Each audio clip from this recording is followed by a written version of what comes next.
Can you daily a 340, especially in winter time? I'm about to answer that question for you guys, because yesterday a scary thing happened with my car, bro. This thing had me tweaking. So pretty much what happened, I was just driving to the car wash because this thing was filthy. It still looks dirty right now, but it's a lot better than what it was. I was like, I need to wash off the snow, like all the snow in these little parts right here. It was like building up like crazy. So I'm like, let me take it to the car wash. It's one of them ones you wash your car yourself. And on my way there, my car kept throwing up this message. It was like increased steering effort, and also it was getting like a brake system light. I don't know for what. This thing has just been tripping since all the snow and everything, but that does not mean you can't daily it. I'm gonna tell you guys like what it's like, because this is my only car. I'm probably gonna put a grill back in there because with all the snow it has me tweaking a little bit. I don't drive it much. Like if it is snowing, I don't take the car out. I do feel like I want to put that grill back on, but I've never had problems with the front mount though. The car still performs the same, like no mass airflow sensor errors, nothing like that. I was pretty much at the car wash. I was like on that side of the street. I was supposed to turn left into this parking lot, and as soon as I was coming through the intersection, my car like went into limp mode, bro. I almost stopped in the middle of the intersections and cars were coming. I had to quickly hit it back into reverse, backed up a little bit, and my thing threw up a transmission light. There was something like transmission malfunction, please don't shut car off, or continue driving may not be possible. And bro, I was scared shitless. My car was stuck in third gear. It was barely going like full throttle, and I was not going more than like 20-30 kilometers tops. And the reason for that, it's all this, bro, trust me. So if you guys have a 340 or you're thinking about getting one, it's probably because my car is lowered, because last winter it wasn't even bad, but the car was like fully stock. But I also live in another area and it's way colder here. I live in Alberta. It's way colder than it is in Ontario, so maybe that's why like the snow is just caked up on there a lot more. But this was all the way out here. This is from like 5-10 minutes of driving, trust me. And it builds up, it turns into ice. It's not like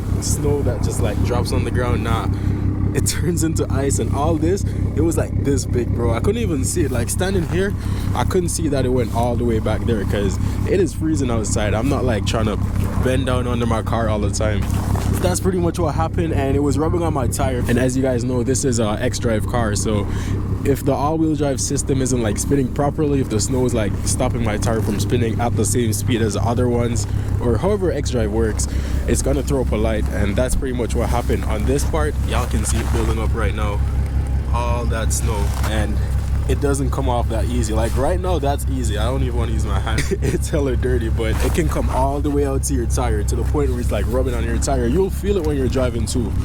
Yeah, I needed to warm up a little bit, but like I was saying, I used the pressure washer they had. The water from that is pretty hot. I managed to get the snow off from all 4 wheels. Like all 4 of them was cooked. So I'll just have to make sure like maybe weekly or every 2 weeks I go there and get this off. Yeah, this looks like weekly, because look, I just drove for like, from the last clips you guys saw, I did like a 15-minute drive, and that's how much more it already gotten. So yeah, I just have to make sure like I'm always checking that, and I'll keep like something in my car to just hit that off all the time. But other from that, if this is your first time seeing me, you can go check out my last video. I made a POV like 2 days ago with me just straight ripping this thing. So that goes to show you guys that xDrive is pretty good. This thing handles like, I don't even know how to put it into words. It surprised me with how good this car handles. Look at my front lip.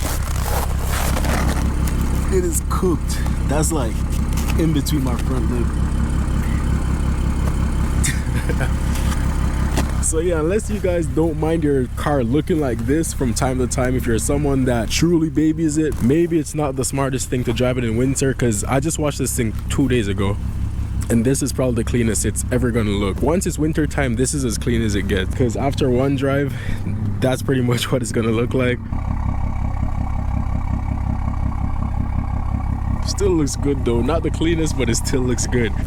It's pretty bad, especially because it's black. Maybe if you had like a white car, it would look a lot better, but you know, it works. It handles really well. I have winter tires on. I've never ran all seasons, so I'm not sure what that's like. I usually have my winters and my summers. xDrive does not disappoint. Even in Sport Plus, it usually says like traction off. It still handles pretty good. You just have to try it to know. So if you guys are thinking about getting a 340 and you live somewhere that is snows pretty bad, I don't think it gets much worse than this. To the train up there.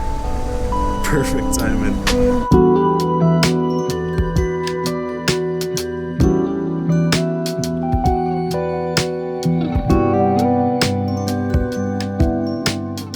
just took some little shots with the car, but to be honest, that's about sums it up. There's not much I can complain about. The car handles really well. You're not gonna slip out in winter, and my car is stage 2 plus high pressure fuel pump, so that's making around 500 wheel.